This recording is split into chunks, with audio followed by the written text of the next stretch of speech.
네, 우리 사회에 심대한 영향을 끼치는 큰 흐름을 짚어보고 미래를 조망해보는 코너 비전 카페 순서입니다. 최근 강력한 태풍과 집중호우가 이어지고 있죠. 원인으로 심각한 기후변화가 꼽히고 있는데요. 지속되고 있는 기후변화가 우리 지구를 어떻게 바꾸고 우리 삶엔 어떤 영향을 끼치게 될지 김영준 카이스트 문술미래전략대학원 교수와 짚어보겠습니다. 어서 오세요. 안녕하십니까. 예, 한반도를 관통했던 제6호 태풍 카눈 여러모로 하여튼 이례적인 그런 태풍이었다 평가가 많습니다. 이 태풍 카눈뿐만이 아니고 지구촌 다른 지역을 보면은 뭐 사이클론이라든가 허리케인이라든가 이렇게 좀 극단적인 강도를 가진 그 태풍, 특이한 태풍, 그 빈도가 더 높아지고 있다. 그리고 점점 세지고 있다. 뭐 이런 평가가 있는데 이거는 체감상 그런 겁니까? 아니면은 뭐 통계적으로도 좀 확인이 되는 내용입니까? 네, 실제 이제 관측 자료를 확인을 하더라도 네. 전 지구적으로 저희가 이제 열대성 저기압이라고 하죠. 저번 이제 동아시아에서는 태풍이라고 하는 것. 예. 이게 그 개수는 줄고 있습니다. 네. 근데 이제 그와 반대로 강한 태풍은 증가를 하고 있습니다. 이건 예. 관측으로 확인된 결과입니다. 네. 뭐 이런 기후 변화를 연구하시는 분 입장에서 그럼 이번 그 태풍 카눈이 그 경로 자체가 상당히 좀 특이했다. 이렇게 한반도를 이 중앙에서 이렇게 관통하는 경우는 굉장히 이례적인 그런 건데 그 이유에 대해서는 좀 어떻게 생각해 보셨나요? 일단은 그 동아시아에서 태풍의 경로를 결정을 하는 게 크게 이제 두 가지 요소가 있다고 생각할 수가 있을 것 같습니다. 예. 근데 이제 보통 보시게 되면은 태풍이 항상 이렇게 지나가잖아요. 네. 이게 보통 이제 그 북서태평양의 가장자리를 이제 지나가는 건데요. 예. 이제 고緯도로 올라가면서 태풍이 이제 그 기작상에서 기본적으로는 남쪽에서 북쪽으로 이동하게 되어 있고요. 이동을 하게 되면서 이제 중위도 지방에서는 그 제트기에 의해서 그 동쪽으로 밀려나게 됩니다. 네. 근데 그 북서태평양이 북태평양 고기압이 존재를 하기 때문에 이런 식으로 꺾여서 가게 되는데요. 예. 근데 최근에 연구 결과를 보게 되면은 1990년대, 2000년대 이후에 이 그 동아시아 쪽에 있는 제트라든지 이런 기후 패턴의 변동성이 좀 커지고 있다는 걸 보이고 있습니다. 예. 자, 그래서 이게 어떤 문제가 생기게 되냐면은 이번 같은 경우에도 갑자기 이제 북태평양 고기압이 쇠퇴를 하고 그다음에 이제 제트 기류가 좀 북상을 하게 되면서 원래 이제 지항류라고도 할 수 있는데요. 예. 이제 태풍의 길잡이라고 할 수 있는 기후 요소들이 갑자기 빠지게 되면서 태풍의 이 경로에 대한 자유도가 좀 높아졌다고 생각을 할 수가 있을 것 같습니다. 네. 그런데 어쩌다가 보니까 이게 그냥 북쪽으로 진행을 되는 이런 우연성도 겹쳤다고 생각을 하고 있습니다. 예. 이렇게 좀 그 예상이 잘 안 되는 예측 불허의 패턴이 앞으로도 좀 종종 발생할 가능성이 있는 겁니까? 지금 현재 연구 결과에 따르면은 그 확률은 높아지고 있다라고 생각을 하고 있습니다. 예, 알겠습니다. 자, 그렇다면 이 태풍의 강도도 좀 더 높아지고 있고 극단적인 이런 날씨를 가져오는 이런 현상들, 이게 바다가 데워져서 해수면의 온도가 높아지다 보니까 태풍의 에너지를 더 키웠다. 뭐 이런 그 분석이 이번에 많이 나왔었는데요.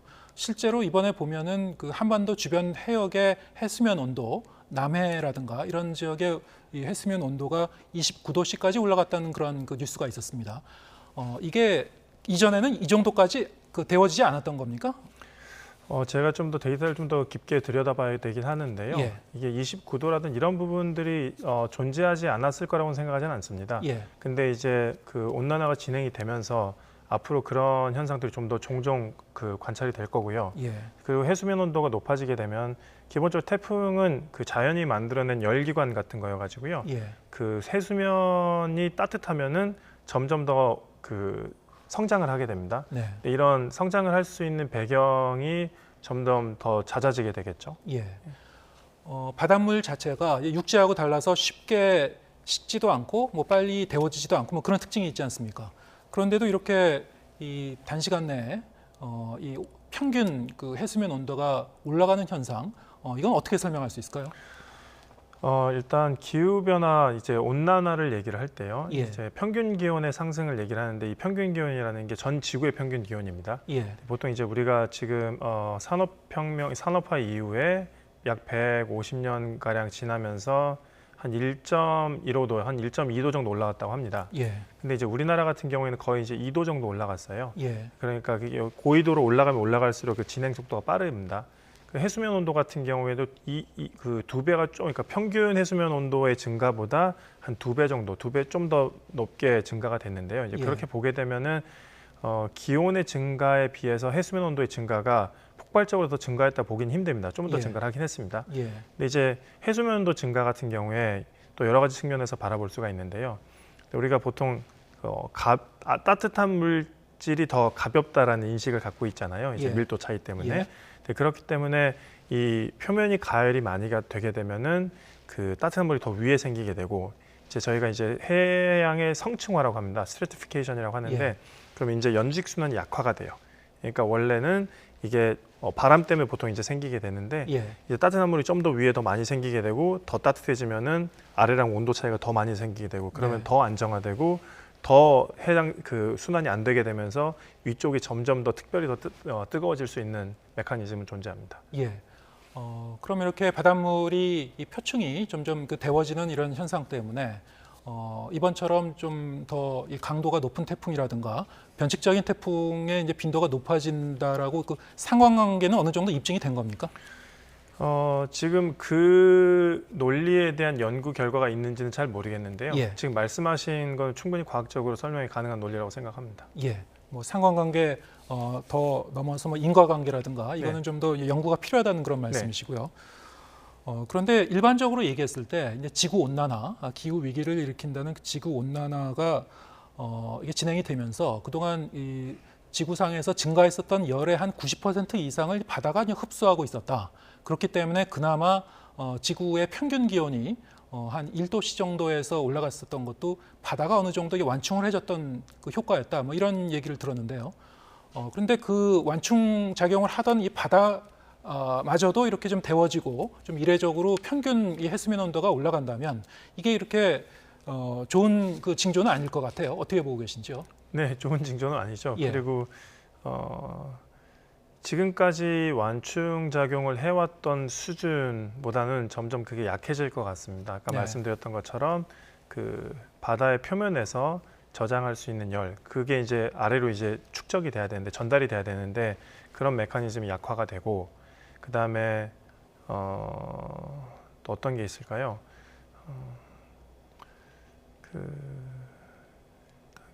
그 정도 일단 생각이 나는데요. 예, 이 바다 속에서의 이제 순환이 제대로 안 이루어지고 그 대기 순환에도 이제 이어지게 되니까 전반적으로 이제 기후 변화에도 어느 정도 그 영향을 끼치게 될 것이다. 뭐 여러 가지 우리가 이제 파급 효과를 생각할 수 있을 것 같은데요. 사실 이제 바다가 좀 뜨거워지고 있다라든가 뭐 끓고 있다라든가 이제 언론에서는 그렇게 나갑니다만 그건 일종의 이제 과장법일 수 있겠고요. 좀 더 이제 조금씩 평균 온도가 올라가는 그 미세한 변화만으로도 이 날씨나 기후에 상당한 영향을 끼칠 수 있다. 그리고 그럼요. 해양 생태계에도 굉장히 막대한 영향을 끼칠 수 있다. 뭐 이렇게 얘기가 되고 있거든요.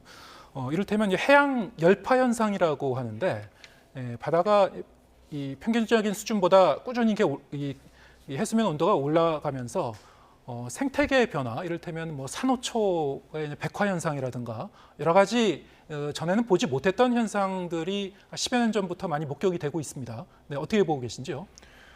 일단 이런 문제들이 여러 가지 측면에서 볼 수가 있는데요. 예. 저희가 그 티핑 포인트라는 거 있잖아요. 예, 임계점. 임계점이라고 하는 것들이 있는데 이 임계점을 지나갔을 때 이제 파괴된 생태계 같은 경우에는 돌아올 수 없는 경우들이 종종 있습니다. 이게 예. 왜냐하면은 만약에 이제 그게 멸종이 돼버린다든지 예. 이제 온도가 증가가 되면서 이 해양 생태계도 마찬가지고 육상 생태계도 마찬가지고 네. 이 온도가 변해 나가는 속도보다 이 생태계가 이동하는 속도가 느리게 되면 결국에 이제 멸종에 다다르게 되는데요. 예. 이제 이런 부분들은 정말 치명적인 부분이 아닐까라는 생각을 합니다. 예. 그리고 또 그것뿐만이 아니라 이제 그 해양 생태계 같은 경우에는 우리에게 식량 자원이기도 하죠. 예. 식량 자원의 분포가 바뀌게 되고 그렇게 되면 당연히 이제 우리 생활에도 직접적인 영향을 미칠 수가 있다고 생각을 합니다. 예. 방금 이제 화면에 나갔었던 것이 얼마 전 YTN 보도에서도 나갔었던 그 미국 플로리다 남부 바닷속에 이제 산호들이 하얀색으로 변한 그런 모습이고요. 뭐 호주 부근에도 이제 Great Barrier Reef라고 굉장히 큰 그 산호초들이 이제 발견되는 그런 지대가 있는데 여기도 오랜 기간 동안 지금 백화 현상이 이제 목격되고 있단 말이죠. 네.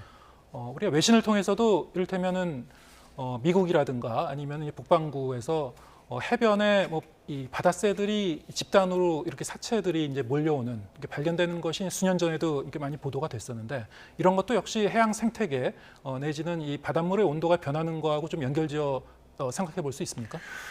일단은 제가 그 전문 영역이 벗어난 부분이라서 이건 제가 그냥 상식적으로 대답을 드려야 될 것 같은데요. 예. 근데 생태계라고 하는 것들이 기본적으로 굉장히 많은 체인들이 연결이 돼 있잖아요. 예. 그래서 어떤 고리가 깨어지게 되면은 그 충격이 그 네트워크를 통해서 넓게 전파는 될 거라고 생각을 합니다. 예. 그런데 지구의 이제 평균 기온이 이렇게 올라가고 있는데 이게 모든 지역에서 이렇게 균일하게 올라가는 게 아니라고 하더라고요. 어떤 지역은 좀 더 빠르게 올라가고 특히 이제 이 육지가 많은 이제 북반구에서 좀 빠르게 올라가는 그 지역이 있다고 들었고요. 또 북극해 같은 경우에는 사실 바닷물이 많은데 비열이 높기 때문에 여기 역시 사실은 이 해수면 온도가 빠르게 올라가려면은 상당한 이제 열 에너지가 이제 포함할 것 같은데 여기가 이제 빠르게 상승하고 있고 해빙이 높고 있죠. 이건 어떻게 설명될 수 있는 겁니까? 일단 전 지구 평균 온도의 증가의 기울기보다 예. 그 중위도 이건 뭐 이를테면 아까 말씀드렸던 우리나라 같은 경우에 약 2배, 2배 정도 빨리 그 기울기가 가파릅니다. 예. 그리고 이제 더 고緯도로 가게 되면 3배, 4배 이렇게 가파르게 되고요. 예. 그래서 특히나 이제 북극 같은 경우에는 이제 이것도 아까 그 잠깐 나왔던 임계점 중에 하나가 되는데요. 예. 저기서 원래 이제 얼음들이 있잖아요. 씨아이스라고 하는 해빙들이 있습니다. 예. 해빙들이 덮여 있게 되면은 지구의 반사도가 높기 때문에 예.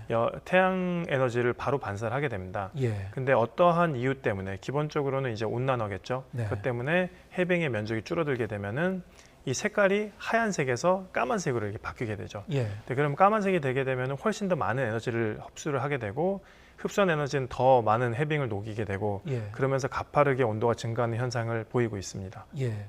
그러니까 악순환으로 일어나는 그렇죠. 거군요. 점점 더 이제 가속화되는. 네. 이러다 보니까 뭐 알래스카 같은 경우에서 이제 빙하가 녹고 그래서 부근에 이제 호수가 또 이 넘치고 뭐 건물이 붕괴되고 이런 것도 이제 YTN에 얼마 전에 보도된 적이 있습니다만 이렇게 또 하나 걱정은 수천 년, 수만 년 동안 꽁꽁 얼어붙어 있었던 이제 토양층이나 기반암층, 이거 영구 동토층이라고 하지 않습니까? 네. 자, 여기도 이제 녹아내릴 가능성이 있다고요? 이미 많이 녹아내리고 많이 있습니다. 녹아내리고 있습니까? 네. 예.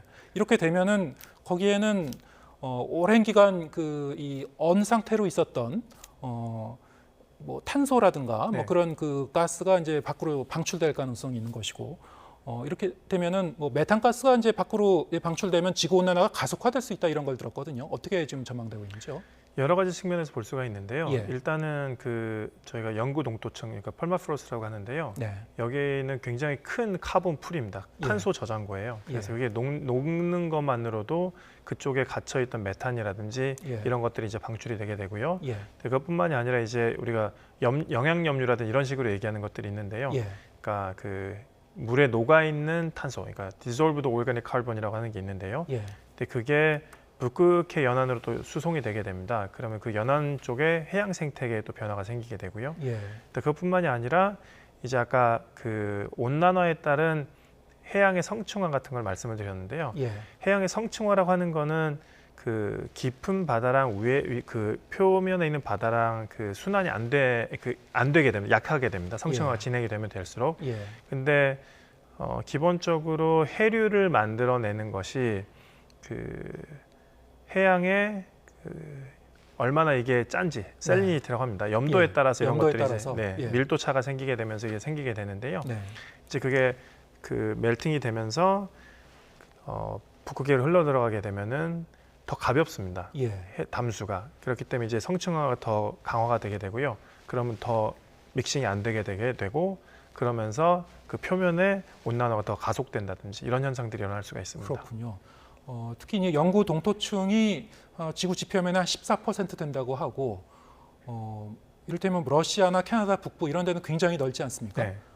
알래스카도 그렇고 이런 데서 이제 점점 이 영구 동토층이 이제 녹으면서 메탄가스가 계속 방출되게 되면은 이 메탄가스가 동일한 양이라도 이산화탄소에 비해서 지구 온난화에 영향을 주는 그 강도가 훨씬 그 세다고 들었거든요. 네. 한 20배 정도 된다는 글도 읽었는데 네. 그렇게 되면 상당히 좀 가속화되는 거 아니겠습니까? 온난화가? 물론이죠. 예. 그런 부분들이 있는데도 불구하고 예. 좀 약간 아직 연구가 충분히 진행이 되지 않은 것은 이게 이제 땅 속에 있잖아요. 예. 그래가지고 이 전체 양이 사실 어느 정도 되는지에 대한 불확실성도 굉장히 큽니다. 예. 그리고 이제 저희가 그 short-lived climate pollutant라고 해서 단기 체류 온난화 유발 물질이라고 하는 것들이 있어요. 예. 메탄이 그 중에 하나입니다. 근데 이제 그런 부분에 대해서 아직 연구가 좀 더디게 진행이 되고 있습니다. 그래서 그런 부분들이 실제로 온난화의 어느 정도 세기로 예. 어느 정도 오랫동안 영향을 미칠지에 대해서는 예. 한참 연구가 진행 중에 있습니다. 그렇군요. 그 부분도 아직은 좀 불확실한 영역이지만 상당히 좀 위험은 내포될 네. 수 있다. 네. 이론적으로 보면 충분히 우리가 추론은 가능한데 네, 좀 더 실증적인 연구는 필요하다 그런 말씀이시군요.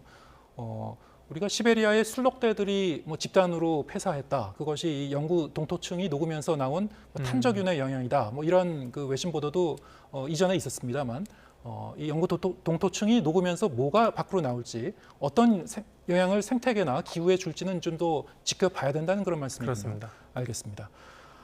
최근 우리나라에 이제 기록적인 호우가 이제 증가했는데 극한 호우라는 말을 우리가 일상적으로 쓰게 됐습니다. 이게 이 기상 당국에서 이 극한 호우라는 명칭을 붙여서 재난 문자도 보내고 그러기 시작했습니다만 이렇게 좀 강한 비가 다반사로 이렇게 발생하는 이런 그 현상에 대한 기상학적으로 우리가 어떻게 좀 설명을 할 수 있을까요?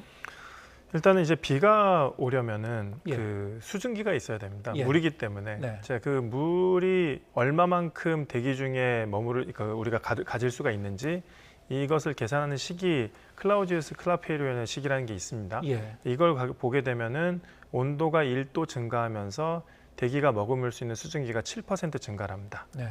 이런 식으로 당연히 그러면 이게 그 그러니까 온난화가 진행이 되면서 대기 중에 가질 수 있는 수증기가 늘어나게 되면서 폭우가 내릴 수 있는 확률도 높아지게 되고요. 예. 네, 사실 그것뿐만이 아니고 최근에 이제 그 소위 극한 강수라고 할 만한 이를테면 1시간에 뭐 100mm가 온다든지 이런 데이터를 보게 되면은 그 저희가 아까 말씀드렸던 클라우지우스 클라페리온 그 식의 기울기 2배 네. 정도 되는 것까지 그 저희가 이제 슈퍼 CC 식이라고 하는데요. 예. 이걸 따라서 강수 강도가 움직이게 됩니다. 그렇게 예. 되면은 사실 7%가 아니라 1도 올라감에 따라서 14%뭐 이런 식으로 이제 증가를 할 수가 있겠죠, 강도가. 예.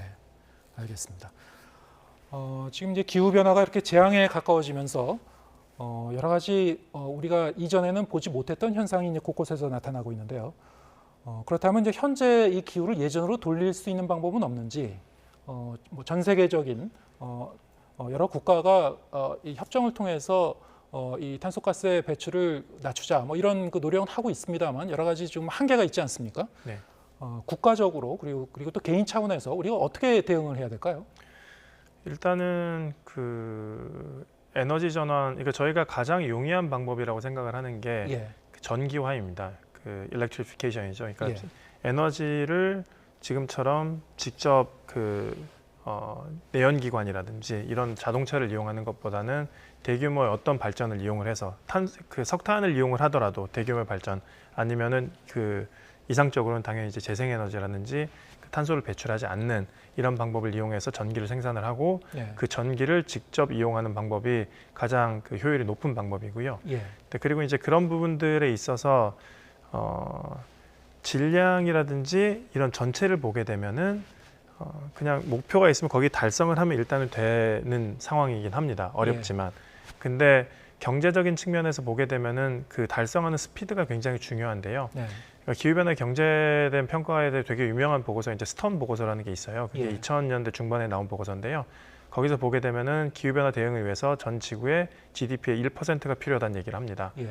근데 최근에 나온 논문을 보게 되면은 이게 3%가 필요하다는 얘기를 하게 돼요. 예. 그래서 이 대응이 늦어지면 늦어질수록 비용은 올라가게 됩니다. 그래서 이 대응은 빠른 대응이 가장 경제적인 대응이라고 알고 있습니다. 예. 이 국가적인 대응이 이제 중요할 텐데, 그럼 개인 차원에서도 일상생활에서 우리가 화석 연료를 좀 덜 쓰려는 그런 노력을 한다거나 이런 것도 전체적으로 보면 도움이 될 수 있다고 보십니까? 사실 그렇게 그 효과적인 대응은 힘들다고 보는데요. 예. 근데 연구 결과를 보게 되면은 개인이 할 수 있는 노력 중에서 가장 효과적인 것은 전기 자동차로 바꾸는 것이다라는 논문은 존재합니다. 예, 알겠습니다.